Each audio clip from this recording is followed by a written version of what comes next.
चावल हो, दही हो, हर वस्तु पे महंगाई का आलम है, जीएसटी का आलम है। आटा 2014 में 21 रुपए प्रति केजी बिका करता था, आज 42 रुपए प्रति केजी हो गया है। दूध 30 रुपए प्रति लीटर के आसपास बिका करता था वर्ष 2014 में, आज 2024 में 70 रुपए प्रति लीटर बिकता है। न जाने कितनी वस्तुओं के दाम आसमान छू रहे हैं सर।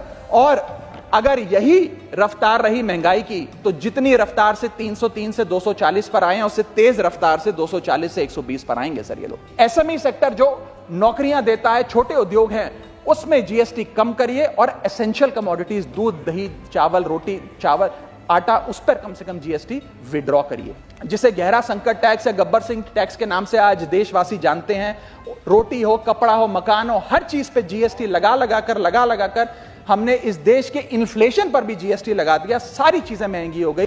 सरकार का एक सूत्री मिशन है टैक्स, सरकार का कमीशन है टैक्स। जगने पे टैक्स, सोने पर टैक्स, हंसने पर टैक्स, रोने पे टैक्स, खाने पे टैक्स, पीने पे टैक्स, बच्चों की पढ़ाई पे टैक्स, बुजुर्गों की दवाई पर टैक्स, फसलों की बुआई पे टैक्स, ट्रेन और यात्रा हवाई जहाज पर टैक्स, खरीदने पर टैक्स, बेचने पे टैक्स, फैलने पे टैक्स, समेटने पे टैक्स, सड़क पे टैक्स, आसमान पे टैक्स, गाड़ी पे टैक्स, मकान पे टैक्स, सपनों पर टैक्स, अरमान पे टैक्स, खुशी पर टैक्स, मुस्कान पर टैक्स, दिन रात की गाड़ी कमाई पर टैक्स, किताब पर टैक्स, सियाही पे टैक्स, सब्जी पर टैक्स, मिठाई पे टैक्स। सरकार जनता से वसूल रही है बीजेपी से दिल लगाई पर टैक्स। बहुत बहुत शुक्रिया। जो आज देश में आर्थिक स्थिति है जिसके कारण इनकी भी ये चुनावों में दशा हुई, उसका है फूड इन्फ्लेशन। सर, थाली का बजट बिगड़ गया। सर, आटा हो, दूध हो, चावल हो, दही हो, हर वस्तु पे महंगाई का आलम है, जीएसटी का आलम है और लगातार इस देश में फूड इन्फ्लेशन बढ़ता जा रहा है। 9 से 9.5% के लगभग आसपास फूड इन्फ्लेशन मंडरा रही है सर इस देश में। और मैं पूछना चाहता हूं सरकार से कि वो कमोडिटीज जिसमें हम सेल्फ सफिशिएंट थे, वो कमोडिटीज जिसमें हम एक्सपोर्ट किया करते थे, उसमें कैसे महंगाई घुस गई?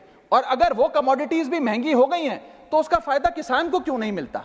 वो सारा पैसा जा कहां रहा है? ये एक बड़ा महत्वपूर्ण सवाल है सर। आटा 2014 में 21 रुपए प्रति केजी बिका करता था, आज 42 रुपए प्रति केजी हो गया है। दूध 30 रुपए प्रति लीटर के आसपास बिका करता था वर्ष 2014 में, आज 2024 में 70 रुपए प्रति लीटर बिकता है। सर, देसी घी 2014 में 300 रुपए प्रति केजी पे बिका करता था, आज 2024 में 675 रुपए प्रति केजी बिकता है। अरहर की दाल 80 रुपए प्रति केजी बिका करती थी 2014 में, आज 230 रुपए प्रति केजी बिक रही है। और न जाने कितनी वस्तुओं के दाम आसमान छू रहे हैं सर। और अगर यही रफ्तार रही महंगाई की तो जितनी रफ्तार से 303 से 240 पर आए हैं, उससे तेज रफ्तार से 240 से 120 पर आएंगे सर ये लोग। Review, revise and simplify GST. GST जिसे गहरा संकट टैक्स या गब्बर सिंह टैक्स के नाम से आज देशवासी जानते हैं, रोटी हो, कपड़ा हो, मकान हो, हर चीज पे जीएसटी लगा लगाकर हमने इस देश के इन्फ्लेशन पर भी जीएसटी लगा दिया। सारी चीजें महंगी हो गई। मेरा सुझाव है सरकार से कि इस जीएसटी के पूरे फ्रेमवर्क को कॉम्प्रिहेंसिवली स्टडी कर रिवाइज करिए।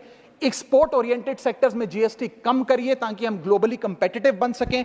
एसएमई सेक्टर जो नौकरियां देता है, छोटे उद्योग हैं, उसमें जीएसटी कम करिए और एसेंशियल कमोडिटीज दूध, दही, चावल, रोटी, चावल, आटा, उस पर कम से कम जीएसटी विड्रॉ करिए। मेरा सातवां मेरा सुझाव, गिव मोर टू स्टेट्स।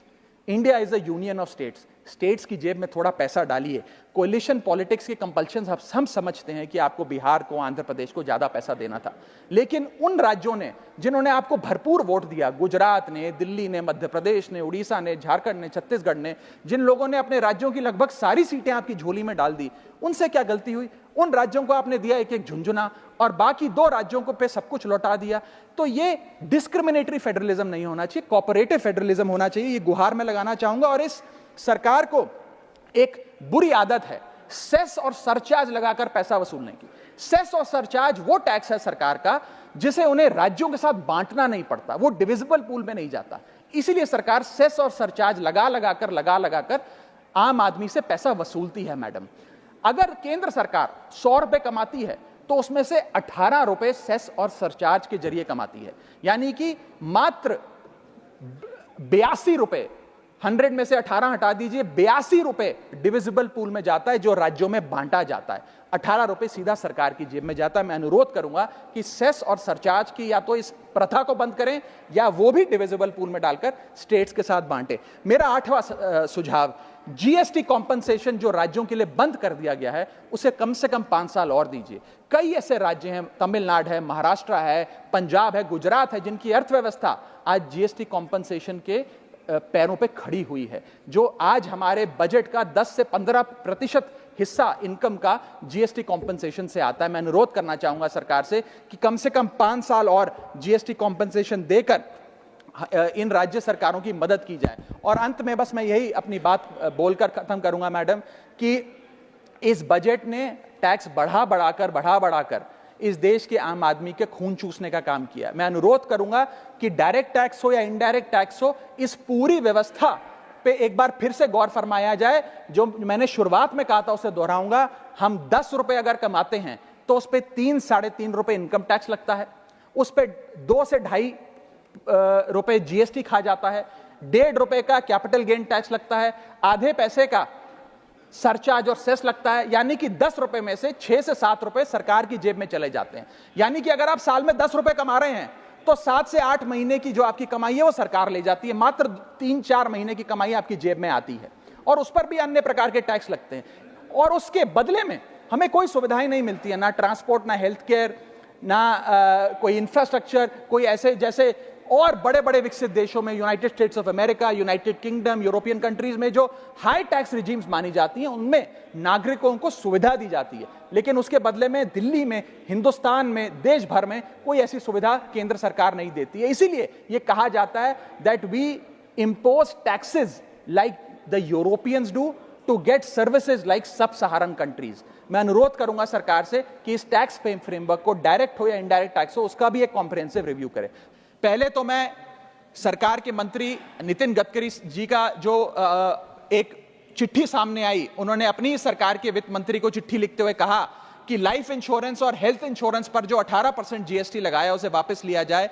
मैं उनकी इस मांग का समर्थन करता हूं और सरकार से मांग करता हूं कि हेल्थ और लाइफ इंश्योरेंस पर कम से कम हम जीएसटी ना लगाएं। यह कोई लग्जरी गुड या लग्जरी प्रोडक्ट नहीं है। और मुझे यह बताते हुए खुशी है सर कि parliamentary standing committee on finance की आज से 6 महीने पहले रिपोर्ट आई थी, जिसका हिस्सा मैं भी था। मैं भी parliamentary standing committee on finance का सदस्य हूं, जिस समिति ने अपने पैरा नंबर 2.10 में साफ तौर पे सरकार से अनुरोध किया कि हेल्थ इंश्योरेंस और लाइफ इंश्योरेंस पर जीएसटी कम किया जाए, समाप्त किया जाए, ना लगाया जाए। मैं पढ़ के वो अंश आपको सुनाना चाहूंगा।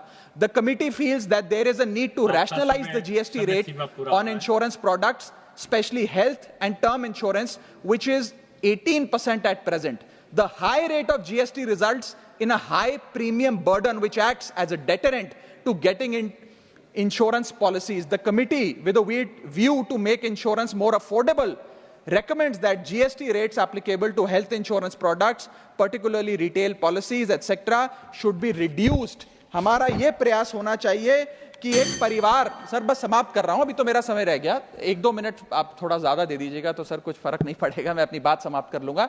हेल्थ इंश्योरेंस पे और लाइफ इंश्योरेंस पर हमें टैक्स समाप्त करके लोगों को इंसेंटिवाइज करना चाहिए कि ज्यादा से ज्यादा परिवार भारत के हेल्थ इंश्योरेंस के कवर में आए, लाइफ इंश्योरेंस के कवर में आए। वो मैं सरकार से मांग करूंगा। और सर एक बड़ा इंपॉर्टेंट पहलू मैं आपके सामने हाईलाइट करना चाहूंगा। इस देश में इन्फ्लेशन पर भी जीएसटी लग रहा है। वो कैसे लग रहा है? एक प्रोडक्ट जो 100 रुपए का बिकता था उस पे 18% जीएसटी हुआ करता था। आज वो वस्तु महंगी हो गई, 100 से 150 रुपए की बिकने लगी, अब 18% 150 रुपए पे लगने लगा। यानी कि 50 रुपए की जो महंगाई है उस पर भी सरकार जीएसटी लेने लग गई है, which is GST on inflation. मैं चाहूंगा कि सरकार इस पर विचार करे। और अंत में सर अपनी बात समाप्त करने से पहले एक और दिलचस्प मुद्दा आपके समक्ष रखना चाहूंगा, which is problem of multiple taxation. हम लोग एक ही चीज पर न जाने कितनी बार टैक्स भरते हैं। जैसे कि जब आप पैसा कमाते हैं तो इनकम टैक्स भरते हैं, उस इनकम से आप गाड़ी खरीदते हैं तो गाड़ी खरीदने पर जीएसटी देते हैं, जब गाड़ी खरीदते हैं तो रोड टैक्स भी सरकार आपसे वसूलती है, फिर रोड डेवलपमेंट सेस भी आपसे लेती है, अब आप मोटर इंश्योरेंस भी कराएंगे गाड़ी का तो उस पर भी जीएसटी लेती है, और उसके बाद आप जब पेट्रोल या डीजल भरवाएंगे उस पर भी सेस और वैट लेती है, और अंत में जब आप अपनी गाड़ी को सड़क पर चलाएंगे तो टोल टैक्स के नाम पर जनता से पैसा वसूलती है। That is multiple taxation points. इतने सारे टैक्सेशन ओवरलोड कर कर हम इस देश के आम आदमी का खून चूस रहे हैं सर। और सबसे बड़ी प्रॉब्लम इस देश की आज जो बनती जा रही है आम आदमी के लिए, वो है टोल टैक्स। सांसद और मंत्री को टोल टैक्स नहीं देना पड़ता, हमें छूट है टोल टैक्स से, लेकिन इस देश के आम आदमी को हर जगह टोल टैक्स देना पड़ता है। एक रिपोर्ट के मुताबिक हाईवे पे 2 रुपए प्रति किलोमीटर का टोल टैक्स इस देश के आम आदमी को भरना पड़ता है। और अंत में अपनी बात खत्म करूंगा मैं एक कविता सुनाकर, थोड़ा सा सर और इंटेलिजेंस चाहूंगा। और इस टैक्स रिजीम के बारे में 4 पंक्तियां लिखी हैं सर, मैं आपके सामने पेश करना चाहूंगा। सरकार का एक सूत्री मिशन है टैक्स, सरकार का कमीशन है टैक्स। जगने पे टैक्स, सोने पर टैक्स, हंसने पर टैक्स, रोने पे टैक्स, खाने पे टैक्स, पीने पे टैक्स, बच्चों की पढ़ाई पे टैक्स, बुजुर्गों की दवाई पर टैक्स, फसलों की बुआई पे टैक्स, ट्रेन और यात्रा हवाई जहाज पर टैक्स, खरीदने पर टैक्स, बेचने पे टैक्स, फैलने पे टैक्स, समेटने पे टैक्स, सड़क पे टैक्स, आसमान पे टैक्स, गाड़ी पे टैक्स, मकान पे टैक्स, सपनों पर टैक्स, अरमान पे टैक्स, खुशी पर टैक्स, मुस्कान पर टैक्स, दिन रात की गाड़ी कमाई पर टैक्स, किताब पर टैक्स, सियाही